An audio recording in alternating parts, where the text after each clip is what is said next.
భరత్ అనే ఒక పేద రైతు ఉండేవాడు. అతను రోజు కూరగాయలు అమ్మడానికి ఎంతో దూరం ఊరి నుండి పట్నం వరకు వెళ్లేవాడు. భగవంతుడా, నాకే ఇన్ని కష్టాలు ఎందుకిచ్చావు తండ్రి? రోజు ఎంత కష్టం. నేను ఒక్కరోజు పని చేయకపోయినా నా పిల్లలు ఆకలితో బాధపడుతూ ఉంటారు. భరత్ ఇంట్లో తన భార్య పూనం, అలాగే 2 పిల్లలు ఉన్నారు, రోహన్ ఇంకా ప్రియా. కుటుంబం అంతా సంతోషంగా ఉంది. కాని భరత్ మాత్రమే ఎప్పుడూ దిగులుగా ఉండేవాడు. ఇది కూడా ఒక జీవితమేనా? పేదరికం, కష్టం, బాధ్యతలు. భగవంతుడు మనకి ఏమీ ఇవ్వలేదు. అటువంటిదేమీ లేదండి. భగవంతుడు మనకి ఇంత మంచి కుటుంబాన్ని ఇచ్చాడు. ఇదేమైనా తక్కువ ఏంటి? కానీ డబ్బు మాత్రం ఇవ్వలేదు కదా.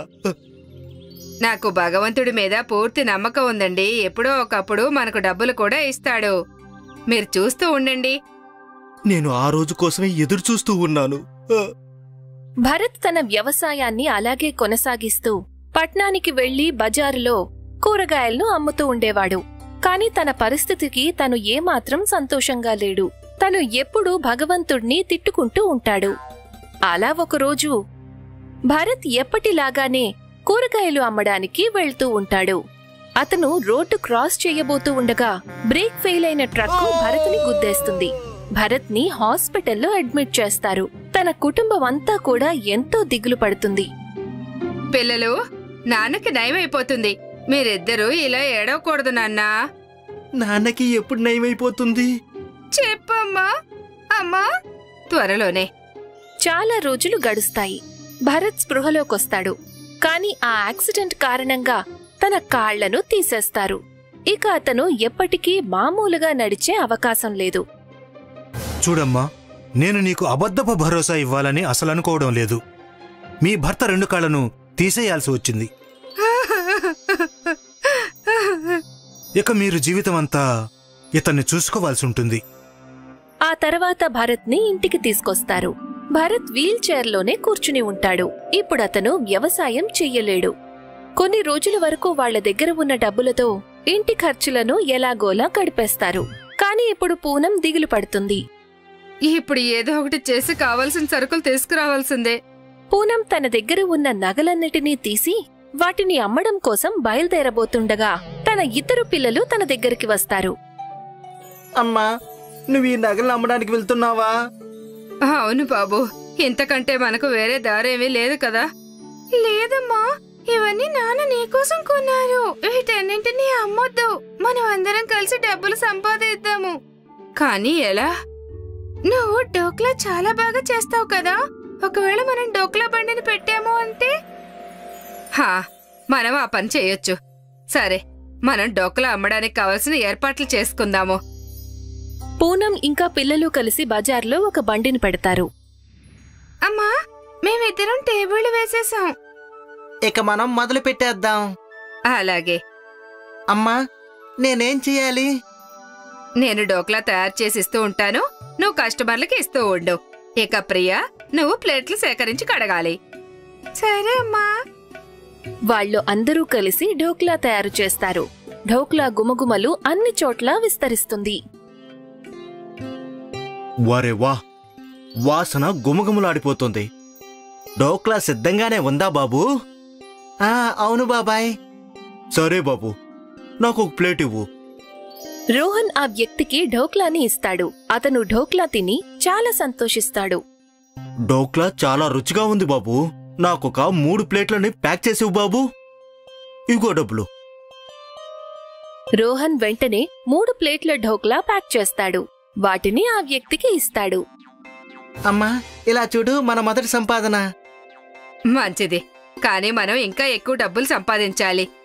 మీ నాన్నకు మందులు కూడా కొనాలి కదా. వాళ్ల బండి దగ్గరికి ఇంకా చాలా మంది కస్టమర్లు వస్తారు. మొదటి రోజే వాళ్ళు ఎంతో డబ్బు సంపాదిస్తారు. పూనం పిల్లలతో కలిసి సంతోషంగా ఇంటికి వెళ్తుంది. ఇవాళ బాగానే సంపాదించాము. నాన్న, ఇలా చూడండి. చాలా మంచిది బాబూ. ఇక మేమందరం కలిసి అంతా సరిచేయొచ్చనే నమ్మకం నాకొచ్చిందండి. కానీ నేను మీ ముగ్గురికి కూడా భారంగా మారిపోయాను. లేదు, అటువంటిదేమీ లేదు. మీరు అటువంటి ఆలోచన అసలు మనసులోకి రానివ్వకండి. పూనం భరత్కి నచ్చ చెప్తూ ఉంటుంది. కాని భరత్ మనసులో మాత్రం అలాగే ఆలోచిస్తూ ఉంటాడు. అతడు పూర్తిగా నిస్సహాయుడిగా భావిస్తూ ఉంటాడు. పూనం పిల్లలతో కలిసి బజార్లో ఢోక్లా అమ్ముతూ ఉంటుంది. దానివల్ల వాళ్ల సంపాదన బాగా పెరుగుతుంది. వారం రోజుల్లో వాళ్లు ఎంత డబ్బునైతే సంపాదిస్తారో అది ఇంతకు ముందు నెలలో సంపాదించేదానికంటే ఎంతో ఎక్కువ. అమ్మా చూడు ఎంత ఎక్కువ డబ్బు. అవును, భగవంతుడి దయ వల్ల మన మీద డబ్బుల వర్షం కురుస్తోంది. ఆ అమ్మవారు మీ నాన్నని ఇంతకు ముందులాగా మార్చేస్తే ఎంతో బాగుంటుంది. అవునమ్మా. నువ్వు అసలు బాధపడకమ్మా, అమ్మవారు మనకి తప్పకుండా సహాయం చేస్తుంది. అవును. కొన్ని రోజులు గడిచాయి. పూనం పిల్లలతో కలిసి బజారులో ఢోక్లా అమ్ముతూ ఉంటుంది.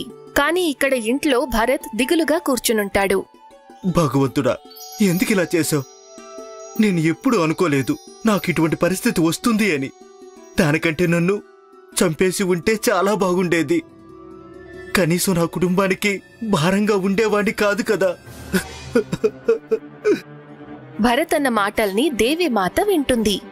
వెంటనే అతని ముందు ప్రత్యక్షమవుతుంది. ఇప్పుడు ఎందుకు బాధపడుతున్నావు భరత్? నీకు డబ్బులు కావాలన్నావు కదా. చూడు, నీ కుటుంబం ఎంత డబ్బులు సంపాదిస్తుందో.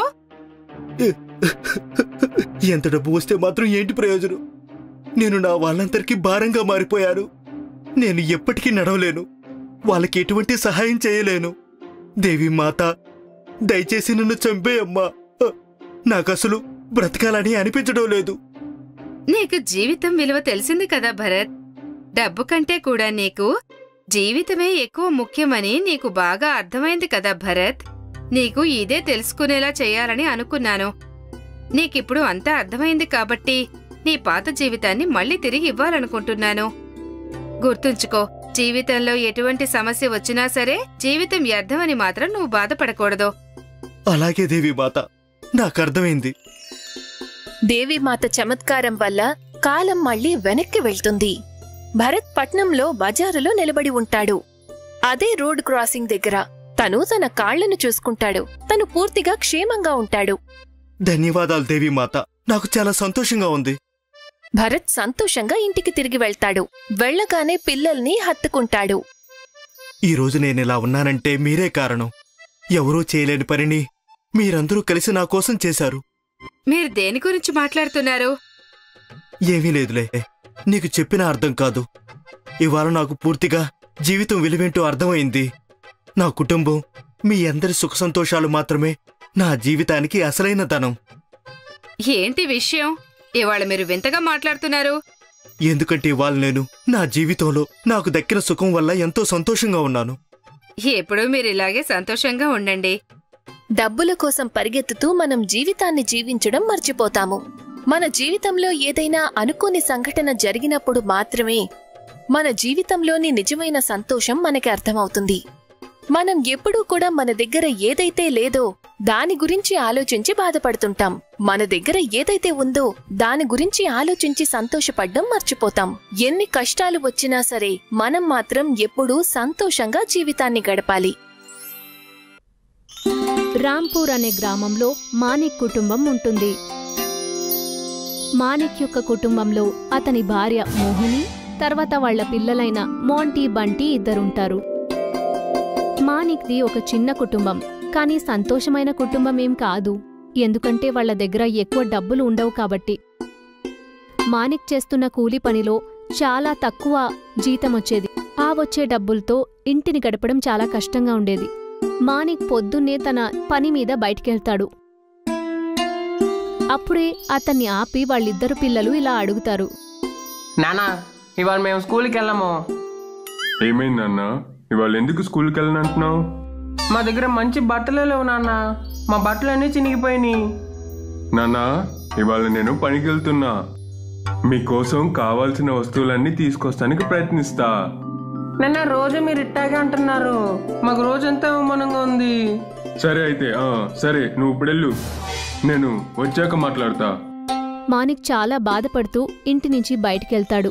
తర్వాత మోంటియు, బంటి స్కూల్కి వెళ్ళిపోతారు. మధ్యాహ్నంలో స్కూల్ అయిపోయిన తర్వాత మోంటీ, బంటి స్కూల్లో ఉన్న పిల్లలందరూ వాళ్ళిద్దరినీ గేలీ చేయడం మొదలుపెడుతూ ఉంటారు. సోను మోను అనే ఇద్దరు అన్న తమ్ముళ్ళు ఇద్దరు ఒక బర్ఫీని తింటూ ఉంటారు. ఆ బర్ఫీనే వేరే పిల్లలకు కూడా పంచుతూ ఉంటారు. తమ్ముడు, నాకు కూడా బర్ఫీ తినాలని అనిపిస్తుందిరా. సరేనా, మనం కూడా ఒకరోజు తిందాం బర్ఫీ. బర్ఫీ తీసుకోవడానికి డబ్బులు కావాలి. మీరైతే కానీ మీ ఆలోచించండి రా, మీ అదే దగ్గర కదా డబ్బులు లేవు లేనిది. కదా. మా నాన్నకి మంచి పని దొరికినప్పుడు మేము కూడా బర్ఫీ తింటాం తెలుసా. పేద పిల్లలు, మీ దగ్గరైతే డబ్బులు లేవు కదా, మరి ఎందుకు మళ్ళీ స్కూల్కి వస్తున్నారు? నేను మీ మిత్రులైనా మీరు మమ్మల్ని రోజు ఏడిపిస్తూనే ఉన్నారు. రే, నువ్వు మా ఫ్రెండ్ కాదులేరా. మాంటీ మరియు బంటి అక్కడి నుంచి బయలుదేరి వెళ్ళిపోతారు. ఇద్దరు చాలా బాధపడుతూ ఉంటారు. అందువల్ల వాళ్ళు ఇంటికి పోకుండా నేరుగా ఏదో ఒక అడవికి వెళ్ళిపోతారు. అప్పుడు వాళ్ళు ఏదో ఒక చెట్టు కింద కూర్చునుంటారు. అన్నయ్య, మనం ఇంకా ఎంతకాలం వరకు వెళ్తే అవమానపడతా ఉండాలి? ఏం బాధపడకరా, నాన్నకి ఒక మంచి పనే దొరుకుద్ది చూడు, అప్పుడు మనకి బట్టలు తెస్తారు. ఓ అన్న, అగో అగో అటు చూడు, ఆ మనిషి గొడ్డలు తీసుకుని చెట్లను కొడతానికి వస్తుండు. ఎవరో ఒక అతను చేతిలో గొడ్డలి తీసుకుని చెట్లు నరకడానికి వస్తూ ఉంటాడు. నేను వాడిని చెట్లు ఎరక్కొట్టనివ్వను. అవును, మనం ఆపాలి. వీళ్ళిలా మాట్లాడుతూ ఉండంగా ఆ చెట్లు కొట్టే అతను వీళ్ళ దగ్గరికి వచ్చేస్తాడు. ఏ పిల్లలు, ఇక నుంచి పోండి, నేను ఈ చెట్టుని కొట్టబోతున్నాను. మేము ఇక్కడి నుంచి వెళ్ళము, మీరు ఈ చెట్టుని విరక్కొట్టకూడదు. మీరేమైతారా? నన్ను చెట్లు కొట్టమని ఆపమంటానికి? నేను ఈ చెట్టుని కొట్టడానికి వచ్చాను, కొట్టే వెళ్తాను నేను ఇక్కడ నుండి. అలాగే మేము ఒకసారి చెప్పామంటే అంతే, నువ్వు ఈ చెట్టుని కొట్టరాదు. మీ ఇద్దరు ఒక పక్క వెళ్ళండి, లేదంటే మీ ఇద్దరిని. ఆ చెట్లు కొట్టే అతను వేరే ఇంకా ఏదో మాట్లాడే లోపే మాంటీ బంటి ఇద్దరు అతన్ని కొట్టేస్తారు. ఆ చెట్లు కొట్టే అతను ఎలాగో అతని నుంచి తప్పించుకుంటూ వెళ్ళిపోతారు. అమ్మయ్య, ఇవాళ ఒక చెట్టు ప్రాణం కాపాడావు. అందుకే సంతోషంగా ఉంది నాకు. అవునన్నయ్య, నేను నా టెక్స్ట్ బుక్ లో చదివాను, ఈ చెట్లు నాటడం మన యొక్క పర్యావరణానికి చాలా మంచిది. నువ్వు కరెక్ట్ గా చదివా నా తమ్ముడా. సరే, 10 ఇంటికి వెళ్దాం, అమ్మ మన కోసం ఎదురు చూస్తారు. తర్వాత ఇద్దరు ఇంటికొచ్చేస్తారు. వచ్చేసారా ఇద్దరు? రండి, భోంచేద్దాం. అయ్యో అమ్మ, మళ్ళీ ఆ నీళ్ళ పప్పును అన్నమే వండారా? నాకైతే అన్నం వద్దు. నాన్నా, భోజనం గురించి అలా మాట్లాడకూడదు. అన్నయ్య, నువ్వు తినాలి, మన అన్నాన్ని అవమానించొద్దు. త్వరలోనే నాన్న మనకి మంచి అన్నం తినిపిస్తారు. నేను తిన్న అన్నాన్ని. వాడక్కడి నుంచి బాధపడుతూ వెళ్ళిపోతాడు. ఈరోజు ఎందుకు ఇంత లేట్ అయిపోయింది మీకు? ఇవాళ రోజంతా పని ఎతికాను. పనేదైనా దొరికిందా? లేదు, ఇవాళ ఎక్కడా పని దొరకలేదు నాకు. బాధపడకండి, దొరుకుతుందిలేండి. చేతులు కాళ్ళు కడుక్కునండి, భోజనం చేద్దాం. పిల్లలు అన్నం తిన్నారా? హా, మాంటీ తినేశాడు. మరి బంటి? లేదు, వాడికి ఈ భోజనం నచ్చలేదంట. వాడు కోపగించుకుని తిననే లేదు. ఏం చెప్పను, పిల్లలకి సరైన పోషకాహారం కూడా తిని వీళ్ళపోతున్నా. నేను ఒక విషయాన్ని మీకు చెప్పనా? చెప్పు. ఊర్లో మనకని పొలం ఉందిగా, మనమెందుకు మళ్ళీ అక్కడికి వెళ్ళకూడదు? అక్కడ మనకి 4 డబ్బులు వస్తాయి, తర్వాత భోజనానికి ఆలోచించనక్కర్లేదు. నీ ఆలోచన అయితే బాగుంది, కానీ నా దగ్గర ఇప్పుడు అంత డబ్బులు లేవు కదా. సావుకార్ గారి నుంచి డబ్బులు తీసుకోవచ్చుగా. మన పంట బాగా వచ్చిన తర్వాత వాళ్ళ డబ్బులు వాళ్ళకి తిరిగిచ్చేద్దామండి. సరే, అయితే తిరిగి వెళ్దాం గ్రామానికే. కొన్ని రోజుల తర్వాత వాళ్ళు మళ్ళీ గ్రామానికే వెళ్ళిపోతారు. నమస్తే సావుకార్ గారు. గ్రామానికి ఎలా ఉన్నావు? గ్రామానికి ఎప్పుడు వచ్చావు? అంటే అది సిటీలో మంచిగా అనిపించలేదండి, అందుకే ఇక్కడ వ్యవసాయం చేస్తాను. అయితే నీ భూమి బంజరు భూమి కదా? లేదండి, ఏదోటి చేయాల్సిందే. నాకు కొంచెం డబ్బు అప్పు కావాలి. డబ్బు అయితే ఇస్తాలే, కానీ ఒకటి గుర్తుపెట్టుకో, డబ్బులు మాత్రం తిరిగి సమయానికి ఇచ్చేయాలి. సమయం పెరిగే కొద్దీ వడ్డీ కూడా పెరుగుతుంది, గుర్తుపెట్టుకో. అరే, మీరు వాటిపై చింతించకండి, నేను మీకు సమయం లోపల డబ్బులు ఇచ్చేస్తా. మానిక్ రోజంతా కష్టపడుతూ ఉంటాడు. తర్వాత అతని కష్టం మీద ఆ ఎండిపోయిన భూమినంతా పచ్చపసురుగా మార్చేస్తాడు. అక్కడ అతను వేసిన పంట చాలా బాగా వస్తుంది. కానీ దేవుడు ఇంకేదో ఆలోచించినట్టున్నాడు. ఒక రాత్రి భయంకరమైన మెరుపొస్తుంది. అతను వేసిన పంటంతా పాడవుతుంది. అయ్యో దేవుడా, నువ్వేం చేసేసావు నాయనా? ఇప్పుడు మేమేం చేయగలుగుతాం? మేమేం తినాలి చెప్పు? బాధపడకు మోహిని, భగవంతుడు ఖచ్చితంగా మనకి ఏదో ఒక దారి చూపిస్తారు. మానిక్కి ఇప్పుడు పాపం ఏం చేయాలనేది ఏమీ అర్థం కాదు. అతను సావుకార్ దగ్గరికి వెళ్తాడు. ఏంటి బాబు మానకు, ఏమైంది అసలు? నీ సమయం పూర్తయిందిలాగానే నా డబ్బులు తిరిగేవు. ఏమండి, నా పంట దెబ్బతింది, నాకు ఇంకొంత సమయం ఇవ్వండి. నీ జాబులో ₹1 లేనప్పుడు ఎందుకు వ్యవసాయం చేయాలనుకున్నా అసలు? ఆ సావుకారు మానిక్ని చాలా అవమానంగా మాట్లాడతాడు. కాని మానిక్ ఏదీ మాట్లాడకుండా తిరిగి అతని పొలంలోకి వెళ్ళిపోతాడు. అయ్యో భగవంతుడా, అసలు నువ్వు ఎందుకయ్యా నా మీద ఇట్లా కక్ష కట్టావు? అప్పుడే అతని చూపు ఆ పొలంలో ఉన్న ఒక చెట్టు మీద పడుతుంది. అతను ఆ చెట్టు దగ్గరికెళ్లి చూసినప్పుడు అతనికి చాలా ఆశ్చర్యంగా ఉంటుంది. మానిక్ ఇంటికి తిరిగి వస్తాడు. మోహిని, ఇటురా. చెప్పండి, ఏమైంది? మన పొలం పాడైన చోట అక్కడ ఓ చెట్టు ఉంది. వాటికి బర్ఫీలు కాస్తున్నాయి.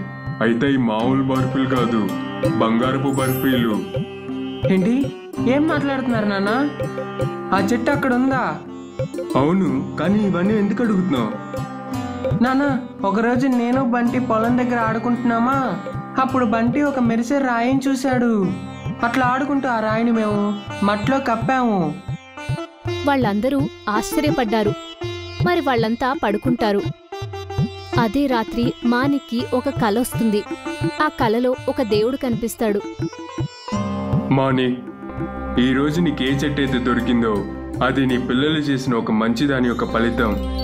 ఆ పిల్లలు ఇప్పటికీ చెట్ల పుట్లకి సహాయం చేస్తున్నారు.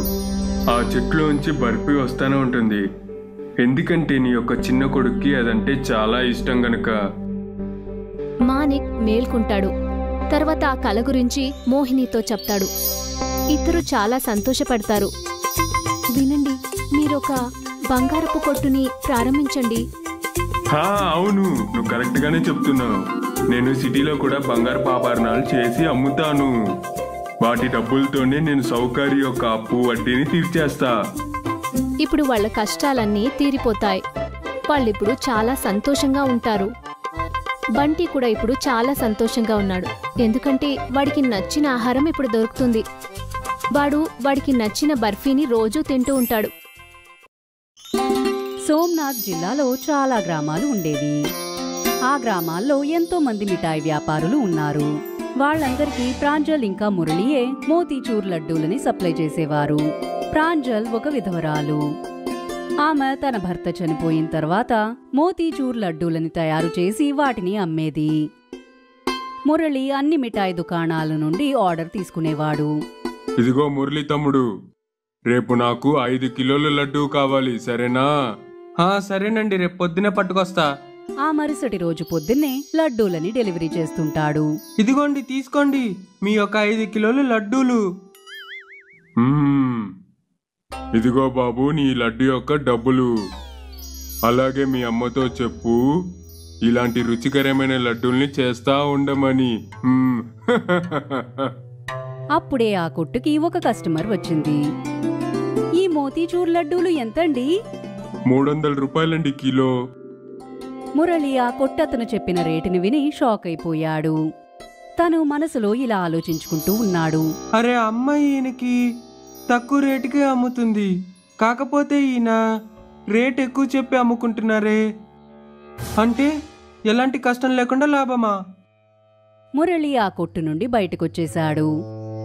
తను ఇంటికి రాగానే వాళ్ళమ్మతో దీని గురించి చెప్పాడు. మనం ఏం చేయగలంరా, అది అతని కొట్టు, అందుకని ఏ రేటని అనుకుంటే ఆ రేటుకే అతను అమ్ముకుంటాడు. అమ్మా, నేనెందుకు ఈ మార్కెట్లో ఈ లడ్డూల్ని అమ్మకూడదు? 300 రూపాయలేం వద్దు, 200 దొరికితేనే చాలు. నువ్వు ప్రయత్నిస్తే జరగచ్చేమో కన్నా. సరే అమ్మా, రేపు నాకు 10 కిలోల లడ్డు సపరేట్గా చేయండి. సరే బాబు.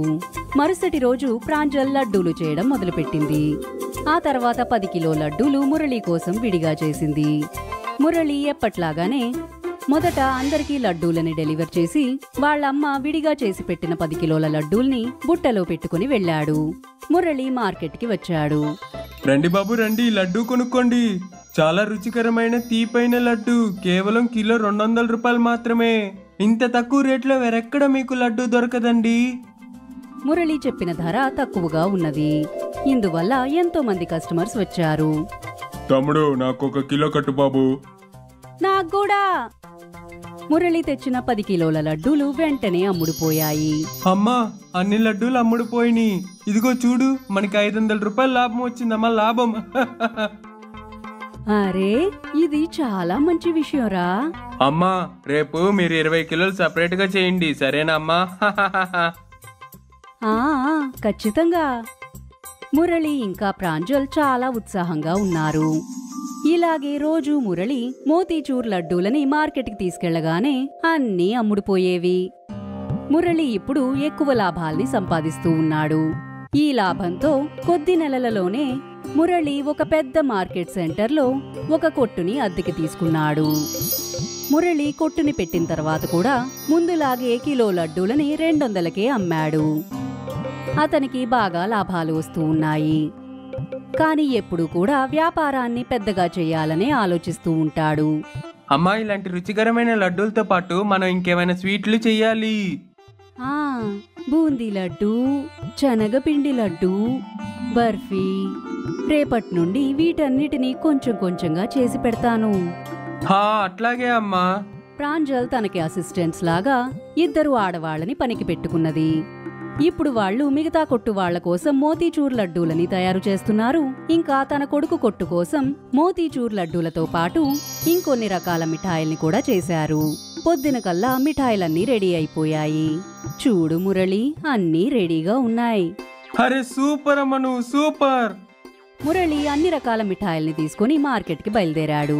తన కొట్టులో ఆ మిఠాయిల్ని చక్కగా సర్దుకున్నాడు. అరే అన్నా, మీ షాప్లో ఇవాళ చాలా మిఠాయిలున్నాయి. ఆ బర్ఫీ ఎంత? ఇది 200 రూపాయలండి కిలో. నాకు 1 కిలో ఇవ్వండి. మీ కొట్టులో లభించే మిఠాయిలన్నీ ఫ్రెష్గా తక్కువ రేటుతో ఉంటాయి. అందుకే దూరంగా ఉన్నా కూడా ఇక్కడికే వస్తూ ఉంటాను. అయ్యో, ఇది చాలా మంచి విషయం అండి. కాసేపటికి ఇంకొక కస్టమర్ మిఠాయి కొనడం కోసం వచ్చారు. ఆయనతో పాటు ఒక చిన్న పాప ఉన్నది. అంకుల్, మీ దగ్గర చాక్లెట్ మిఠాయిలు ఏమన్నా ఉన్నాయా? లేదు నాన్న, కానీ వీటిలో ఏది నచ్చిందో చూడు. లేదంకుల్, నాకు చాక్లెట్ మిఠాయిలు మాత్రమే కావాలి. రండి నానా, మనం వేరే ఒక కొట్టుకి వెళ్దాము. ఆ పాప తన తండ్రిని తీసుకుని వెళ్లిపోయింది. ఇక మురళి తన కొట్టులో చాక్లెట్ మిఠాయిల్ని కూడా పెట్టాలని నిర్ణయించుకున్నాడు. సాయంత్రం ఇంటికి రాగానే వాళ్ళమ్మతో దీని గురించి చెప్పాడు. అమ్మా, మనం అయితే ఈ చాక్లెట్కి సంబంధించిన మిఠాయి చేద్దాం. చాక్లెట్ మిఠాయా? అదేంటి? ఎలా అంటే చాక్లెట్తో లడ్డు. చాక్లెట్తో మోతీచూర్ లడ్డు? ఐడియా అయితే చాలా బాగుంది. కాకపోతే మీరెప్పుడు చూడలేదా చాక్లెట్తో లడ్డు? ఒకసారి ట్రై చేసి చూడండి, ఎవరికి తెలుసు అమ్ముడుపోతే. సరే. మరుసటి రోజు ప్రాంజల్ సన్నగా బూందీని చేసింది. ఆ తర్వాత ఆ బూందీని చాక్లెట్ పాకంలో వేసింది. దాని వేడి కొంచెం తగ్గిన తర్వాత ప్రాంజల్ చిన్న చిన్న లడ్డూలుగా తయారు చేసింది.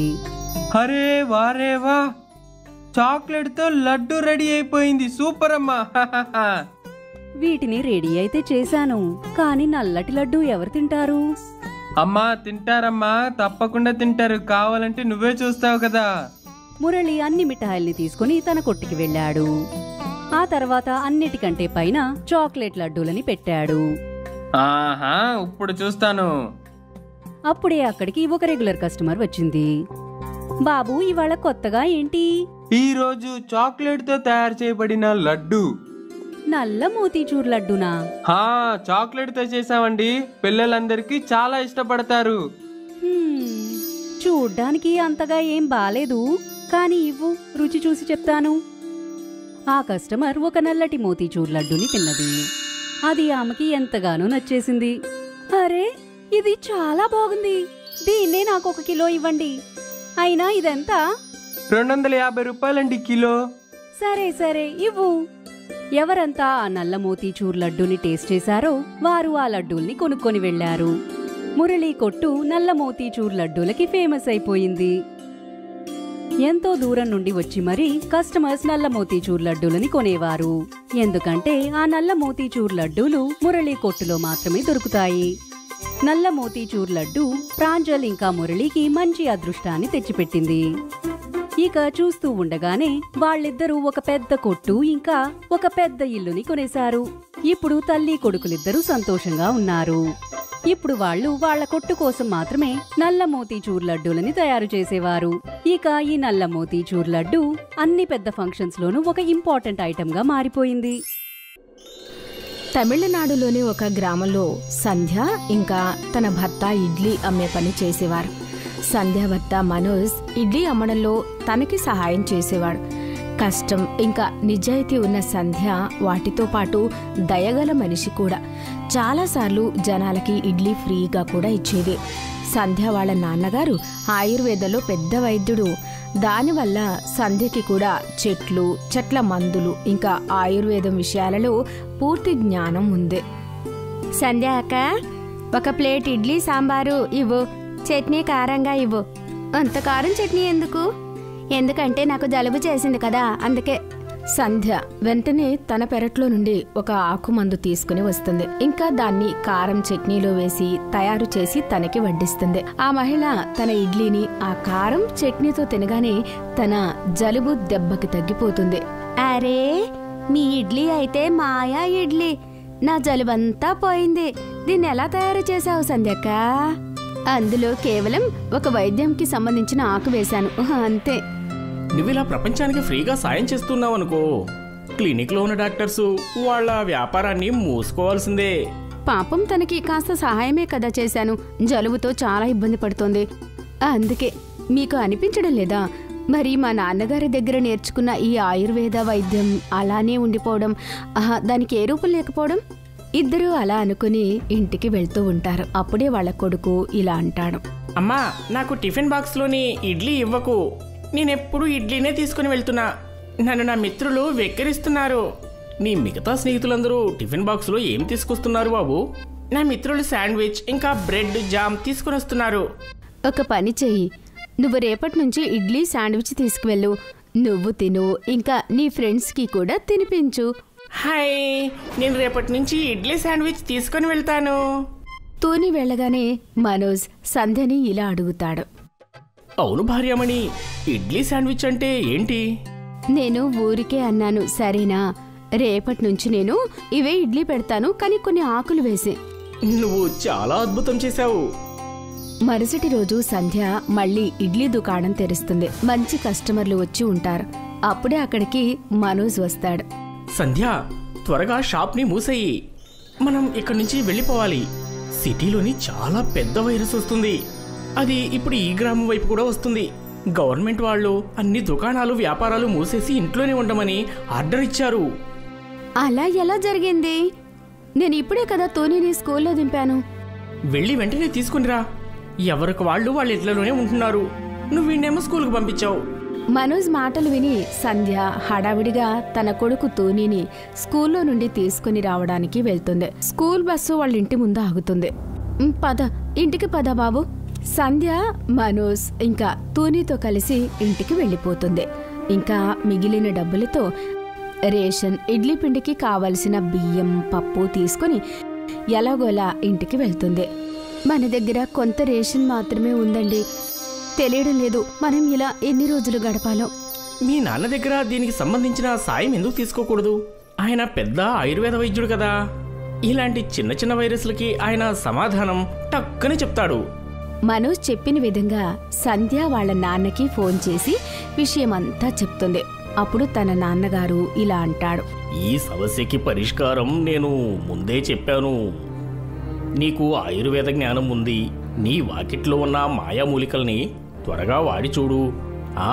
ఇంకా ఆ మూలికలన్నిటినీ కూడా వాళ్ళు తినే భోజనంలోని వడ్డించి చూడు, తెలుస్తుంది. వాళ్ళ నాన్న చెప్పిన విధంగానే సంధ్య పుస్తకాన్ని వెతికి చదువుతూ ఉంటుంది. అక్కడ తనకి ఉపాయం దొరుకుతుంది. అప్పుడు చాలా ఆనందంగా తన భర్త మనోజ్కి విషయం చెప్తుంది.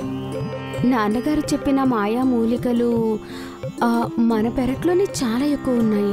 మనం దీన్ని మన ఇడ్లీ శాండ్విచ్లో కలిపి అందరికీ తినిపించి వాళ్ళందరినీ కూడా బాగు చేయొచ్చు. మరి ఆలస్యం ఎందుకు? మనం ఆ మూలికలతోని జనాలకి వైద్యం చేయాలి.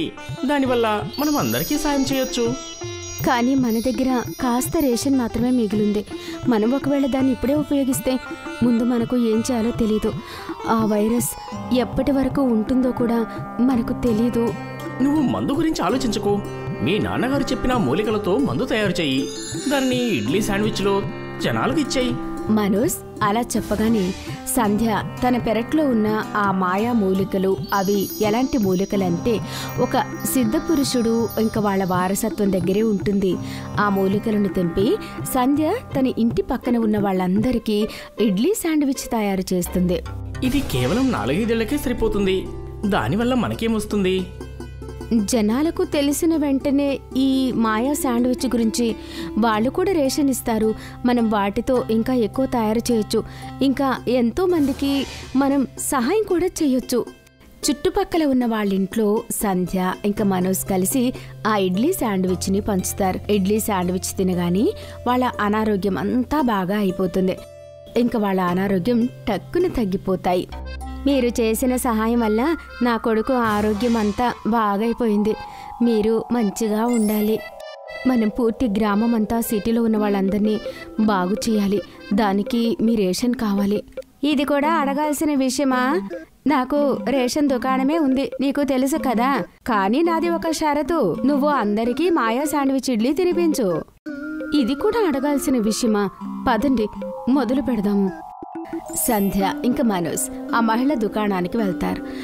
ఇంకా ఇడ్లీ శాండ్విచ్కి కావలసిన సామానంతా తీసుకుంటారు. ఇంకా దాంతో ఇడ్లీ శాండ్విచ్ తయారు చేసి పూర్తి గ్రామంలో ఉన్న వాళ్ళందరికీ తినిపిస్తారు. భార్యామణి, ఒకవేళ మనం ఇలా అనారోగ్యంతో ఉన్న వాళ్ళందరికీ కూడా ఇడ్లీ శాండ్విచ్ తినిపిస్తే అందరూ బాగుపడతారు. అప్పుడు మన ఇడ్లీ శాండ్విచ్ అంతా ఫేమస్ అయిపోతుంది. ఇంకా జనాలు ఆయుర్వేద వైద్యాన్ని కూడా నమ్ముతారు. మీరు సరిగ్గా చెప్పారు. మనం కేవలం ఆ మాయా మూలికలను ఇడ్లీలో వేసి శాండ్విచ్ తయారు చేయాలి. ఇంకా పని మొత్తం అయిపోయింది. పదండి, ఆలస్యం చేయకుండా మనం పని మొదలు పెడదాం. పూర్తి గ్రామంలో ఉన్న వాళ్ళందరికీ సంధ్య ఇంకా మనోజ్ వెళ్ళి ఆ మాయా ఇడ్లీ శాండ్విచ్ని ఇస్తారు. ఇంకా వాళ్ళకి చెప్తారు, ఇదిగోండి ఈ మాయా శాండ్విచ్ ఇడ్లీ తినండి. మీరు ఇంకా మీ కుటుంబం అంతా బాగైపోతుంది. ఇంకా ఎలాంటి వైరస్ రాకుండా ఉంటుంది. అవునండి, నేను ఇడ్లీ శాండ్విచ్ గురించి చాలా విన్నాను. నేనది తప్పకుండా తింటాను. సంధ్య ఆ వ్యక్తికి ఇడ్లీ శాండ్విచ్ ఇవ్వగానే అతను దాన్ని అతని కుటుంబంలో ఉన్న వాళ్ళకి తినిపిస్తాడు. ఇంకా చూస్తూనే కొన్ని క్షణాల్లో వాళ్ళ అనారోగ్యం అంతా దూరమైపోతుంది. భగవంతుడు మీకు మంచి చేయాలి. మీరు ఇంత మంచి పనులు చేస్తున్నారు. ప్రతి ఒక్కళ్ళ ఆశీర్వాదాలు మీకుంటాయి. నేను మనస్ఫూర్తిగా మీకు ధన్యవాదాలు చెప్తున్నాను. సంధ్య ఇంకా మనోజ్ అక్కడి నుంచి ఆనందంగా వెళ్ళిపోతారు. పూర్తి గ్రామం అంతా వాళ్ళ ఇడ్లీ శాండ్విచ్ గురించే మాట్లాడుకుంటూ ఉంటారు. నువ్వు మీ నాన్నగారికి ఫోన్ చేసి ధన్యవాదాలు చెప్పు. ఆయనే మనల్ని అనారోగ్యం నుంచి కాపాడారు. మనోజ్ మాటలు విని సంధ్య వాళ్ళ నాన్నగారికి ధన్యవాదాలు చెప్తుంది. ఆ తర్వాత పూర్తి కుటుంబం అంతా ఆనందంగా ఇడ్లీ శాండ్విచ్ అమ్ముతూ ఉంటారు. ఇంకా వాళ్ళ జీవితం గడుపుతూ ఉంటారు.